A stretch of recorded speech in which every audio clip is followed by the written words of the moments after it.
안녕하세요. 한동화입니다. 오랜만입니다. 제가 유튜브를 시작한 지 한 1년 정도 됐는데 이번 주 처음 명절을 기해서 제가 쉰 것 같습니다. 이번 주 돈이 되는 주간 뉴스 한번 시작을 해보려고 합니다. 개인 공매도가 확대가 됐어요. 보통 만기가 60일이었는데 이제 90일로 확대가 됐고, 만기가 되면 연장이 안 됐었는데 만기 시에도 연장이 가능하다고 합니다. 근데 개인적으로 봤을 때 공매도라는 것은 공시효과가 상당히 큰 거거든요. 그래서 내가 어떠한 기업을 공매하겠다, 공매도 하겠다. 그러면 그 효과로 인해서 가격이 떨어지는 그 공시효과가 상당히 컸는데, 개인에게 기간을 연장해주고 이러한 것들이 크게 효과가 없을 것이라고 생각하고, 일부 정말 극소수의 고급 정보로 공매도 투자를 하시는 분들에게는 유용할 수 있겠지만, 이거는 사실상 보여주기 효과라는 생각이 많이 들고요. 공매도라는 것은 초단기 수익을 올리는 거기 때문에 리스크도 상당히 클 수 있습니다. 기울어진 운동장 개선된다는 얘기가 많이 나오는데, 공매도라는 것이 이런 거잖아요. 예를 들어서 1,000원짜리 주식이 있었는데 긍정적인 효과를 보자면 이게 1,000원짜리가 거품이기 때문에 이것은 공매도로 500원으로 가격을 조정할 수 있겠다.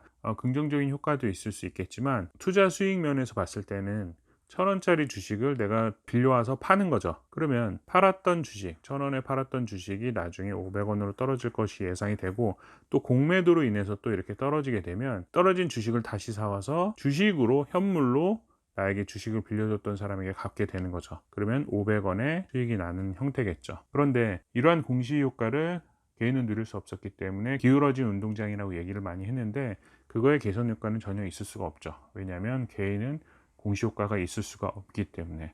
만약에 영향력 있는 어떤 인플루언서라든가 이런 분들을 투자를 한다면 미미하게 효과가 있을 수 있겠지만, 거대한 주식 시장에 전체적인 영향을 끼치기에는 개인은 상당히 미비하기 때문에 일반적인 투자자들에게는 큰 영향이 없을 것이라고 생각이 들고요. 그리고 공매도 투자 자체가 교육도 받아야 되고 다양한 어떤 절차 같은 것들이 복잡하기 때문에 쉽게 투자하는 부분은 아니라고 생각합니다. 그리고 캐스퍼라는 현대자동차가 최초로 온라인 판매를 시작을 했습니다. 그래서 선주문만 18,000여대가 됐다고 하고, 그리고 온라인 시장으로 이제 확대되는 첫 걸음이라고 생각이 됩니다. 그런데 이것은 급속도로 확대될 수밖에 없었던 게, 기존에 없었던 걸 새로 한다고 한다면 노사의 반대나 다양한 시장 환경의 변화들에 저항을 가질 수 있겠지만, 이미 테슬라가 온라인으로 판매를 해서 우리나라의 많은 소비자들이 그 온라인 판매에 적응이 되어 있기 때문에 어렵지 않게 정착이 될 것이라고 생각이 들고요. 그리고 4, 50대, 저도 40대지만 어떤 특정 연령층 이상은 그래도 실물을 봐야지만 구매하는 습성들이 있다면, 요즘에 젊은 층들 같은 경우는 그냥 온라인으로 사는 것이 너무나도 익숙한 시대가 되어 있어요. 오히려 전시장에 찾아가서 사람을 만나고 상담을 받고 어떠한 마케팅 혹은 영업적인 부담을 갖고, 이런 부분들에 상당히 거부감을 느끼는 세대가 경제 주역들이 되고 있기 때문에, 이건 소비자의 요구가 점점 그렇게 온라인으로 넘어가고 있다. 그래서 제가 뒤에서도 좀 정리를 해드리고 투자 마인드를 다시 한번 짚어드리겠지만, 이 시대의 흐름에 따라서 투자자의 마인드가 어떻게 접근을 해야 될지, 그리고 이 관련 업계의 종사자분들이 어떠한 마음을 가지셔야 될지 한번 정리해 보도록 하겠습니다. 그리고 오피스텔 규제 완화, 여기에는 도생도 규제가 좀 완화되고 있는 것 같고요. 주거난을 어떻게 해결하기 위해서, 사실 주거난 자체도 분석해 봐야 될 요소들이 상당히 많은데, 일단 다들 주거난을 얘기하고 언론은 그렇게 얘기하니까 이 주거난 속에서 오피스텔 규제를 상당히 완화한다고 합니다. 그런데 대표적인 것이 바닥 난방 85제곱미터를 120제곱미터까지 확대를 한다고 합니다. 우리나라 문화는 바닥 난방의 문화잖아요. 그래서 주거용 오피스텔로 활용을 하기 위해서 바닥 난방이 상당히 중요합니다. 그런데 이런 생각하시는 분들이 있더라고요. 85제곱미터면 30평대 아파트인데 이 정도면 충분하지 않냐라고 생각하시는 분들이 있을 수 있는데, 우리가 일반 아파트와 오피스텔은 똑같은 85제곱미터라고 하더라도 실질적으로 느끼는 체감의 넓이가 다릅니다. 왜냐하면 아파트 85제곱미터는 대부분 전용 면적만 딱 얘기하고, 그 이후에 베란다 확장이라든가 공용 면적이 상당히 적어요. 왜냐하면 아파트에 복도나 엘리베이터 공간이나 계단 이런 소수의 공간만 있지만, 오피스텔 같은 경우는 똑같이 85제곱미터라고 하더라도 베란다 확장 구간에 그 보너스 요소들이 전혀 없기 때문에 실질적으로도 좁게 느껴지고요. 그리고 공용 면적이 상당히 넓죠. 로비도 있어야 되고 복도도 상당히 넓게 되고, 계단이나 그리고 오피스텔 같은 경우는 고층이 많기 때문에 엘리베이터도 여러 대가 들어가는 경우도 많고, 그렇기 때문에 실질적으로 아파트 85제곱미터와 오피스텔 85제곱미터는 체감상의 넓이가 상당히 다릅니다. 그래서 4인 가족의 주거용 오피스텔 같은 경우는 한 120제곱미터 정도는 돼야 우리가 아파트에서 생각하는 85제곱미터 크기 정도 느끼실 겁니다. 그래서 이렇게 좀 살기 좋게끔 만들어지는 거고, 도생 같은 경우도 50제곱미터가 아마 기준이었을 텐데 좀 크게 만들어지는 거죠. 그래서 방 개수나 이런 것도 늘릴 수 있어서 청년이나 신혼부부를 위해서 만들었던 게 도생이었다면, 이것들이 좀 3, 4인 가족까지도 확대될 수 있게끔 규제를 완화시켜 준다는 것입니다. 그런데 여기서 우리가 놓치지 말아야 될 부분들은, 오피스텔이나 이런 도생이 생기는 지역들이 용적률이 상당히 높은 지역들의 고층의 오피스텔이 만들어지게 되죠. 그렇기 때문에 주차난이 상당히 심각한 경우가 많습니다. 더더군다나 진출입로나 이런 경우, 도심 내에 있기 때문에 편하다고 생각할 수도 있겠지만, 차를 가지고 이동하시는 분들은 출퇴근 시간에 상당히 막히게 되는 그런 현상들은 한번 고민을 해 보셔야 되고요. 그리고 용적률이 높기 때문에 인구 밀집에 대한 어떠한 문제점들은 생각을 하셔야 되고요. 뭐 젊은 층이 바로 앞에 카페가 있고 바로 앞에 식당이 있고 이렇게 근접 생활권을 활용하기에 상당히 좋을 수 있죠. 그렇지만 주거 환경으로 생각하기에 상당히 떨어지는 부분들이 있을 수 있습니다.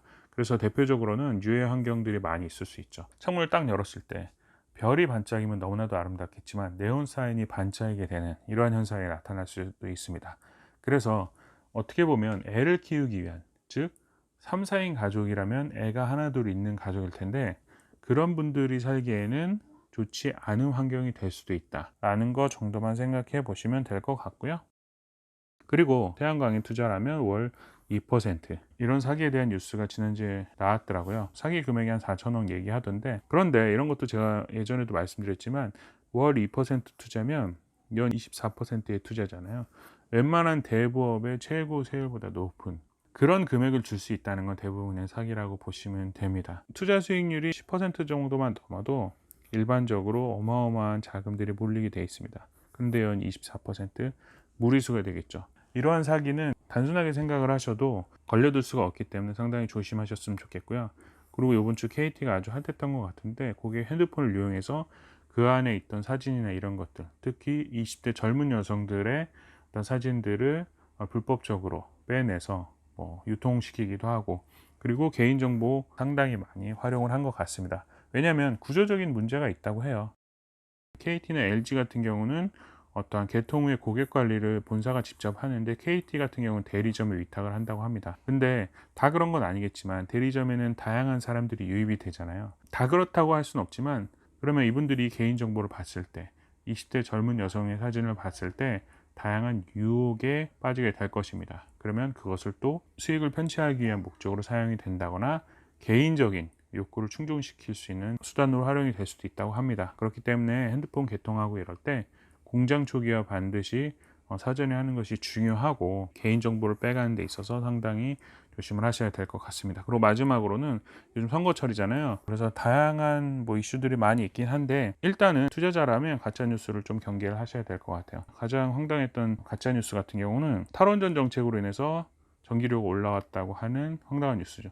탈원전 정책이라는 건 뭐냐면, 앞으로 세워질 원전을 세우지 않겠다는 게 주요 맥락이기 때문에 지금 원전 가동률은 정상이에요. 예전하고 똑같아요. 탈원전 정책을 하기 이전과 똑같고, 오히려 제가 알기로는 올해 같은 경우는 원전으로 인한 전기 생산량이 늘어났어요. 그렇기 때문에 탈원전 정책으로 인해서 전기료가 올라간다? 그거는 가짜 뉴스입니다. 이런 기사는 선거철이기 때문에 나오는 것 같아요. 근데 개인적으로 저는 이런 기사들을 일반적인 상식을 갖고 있는 사람이라면 속지 않을 거라고 생각하는데, 많은 젊은 층이 이런 것들을 분노의 도구로 활용한다는 것에 있어서 문제점이 있다고 생각이 듭니다. 그래서 이런 가짜뉴스, 선거철이기 때문에 상당히 조심하셨으면 좋겠고요. 저는 이렇게 생각합니다. 우리 투자자들은 물의 흐름을 읽는 사람이지 물의 흐름을 비난하는 사람이 아니다라는 걸 명확하게 하셨으면 좋겠어요. 왜냐하면 요즘 제 주변에 정치적인 색깔로 인해서 투자의 기회를 많이 놓치는 사람들을 너무 많이 봐요. 정치적 성향을 갖는다는 것은 의무이기도 하죠. 민주주의 사회의 의무이기도 하지만, 우리의 권리는 투표권 한 장으로서 충분하다고 생각하고요. 그것으로 인해서 내 투자적인 관점이 바뀌거나 영향을 받게 된다면 너무나도 큰 피해를 보기 때문에 그 부분 저는 당당히 말씀드리고 싶고요. 대표적인 예로 요즘 청년정책, 제가 알기론 역대급 다양한 정책들을 청년들을 향해서 혜택을 제공하고 있어요. 그런데 청년들이 왠지 모르게 분노를 하고 있어요. 뭐 다양한 이유겠죠. 그렇기 때문에 다양한 혜택들을 보지 못하고 있어요. 해보지도 않고 문제가 있다고 하고, 그 도심의 좋은 상권 내에 다양한 주거 정책을 마련하고 월세도 제공해주고 이렇게 하는데 이런 것들을 다 못 보고 있더라고요. 못 보고 있는 이유는 다양합니다. 이런 가짜 뉴스들로 인해서 분노만 하고 있는 거예요. 알아보려고 하는 거죠. 객관성이 떨어지는 거죠. 그래서 예를 들어서 이런 겁니다. 온라인 자동차를 판매한다. 그러면 노동자들 분노할 수도 있죠. 그리고 중간에 유통 과정에 있는 많은 노동자들이 직업을 잃게 되겠죠. 그렇지만 저는 시대의 흐름이라고 보여집니다. 그러면 여기서 분노만 하는 사람은 끝끝내 분노만 하다가 시대의 흐름을 놓쳐버릴 수밖에 없습니다. 저는 그런 것보다 시대의 흐름이 이렇게 강한 쓰나미로 밀려온다면 이거에 대해서 대비를 하시면 더 나은 미래가 있을 수도 있는 것이죠. 우리가 바꿀 수 없다면 그것에 대해서 대비를 하는 것이 투자자가 됐든 노동자가 됐든 현명하다고 생각하는데, 이러한 것들을 가리게 되는 거죠. 시대의 흐름들을. 오피스텔 규제 완화도 마찬가지라고 생각합니다. 여기에 비난할 요소들은 상당히 많이 있어요. 그렇지만 정치적인 성향으로 인해서 내가 객관적으로 봐야 할 것들을 놓치지 마시고, 이러한 환경에선 이런 부분이 뜨겠구나, 나는 이렇게 투자를 하고 나의 자산은 이렇게 운영을 했으면 좋겠다, 이런 객관적인 데이터를 가지려고 하는 것이 상당히 중요하다고 생각합니다. 제가 왜 이런 인문학적인 말씀을 드리냐면, 요즘에 제 주변에 얘기를 하다 보면 선거철이기 때문에 각양각색의 가짜뉴스와 선동뉴스와 어떤 정치적인 성향으로 인해서 내 투자의 객관적인 데이터나 요소들을 망쳐버리는 주변 사람들이 너무나도 많이 보입니다. 그래서 저는 개인적으로는 참 안타까워요. 그래서 우리 투자자라면 어떠한 바람이 불어오고 뭐 선거철이든 꽃게철이든 그런 거에 영향을 받지 마시고 멋진 워라밸을 이룰 수 있었으면 좋겠습니다. 감사합니다.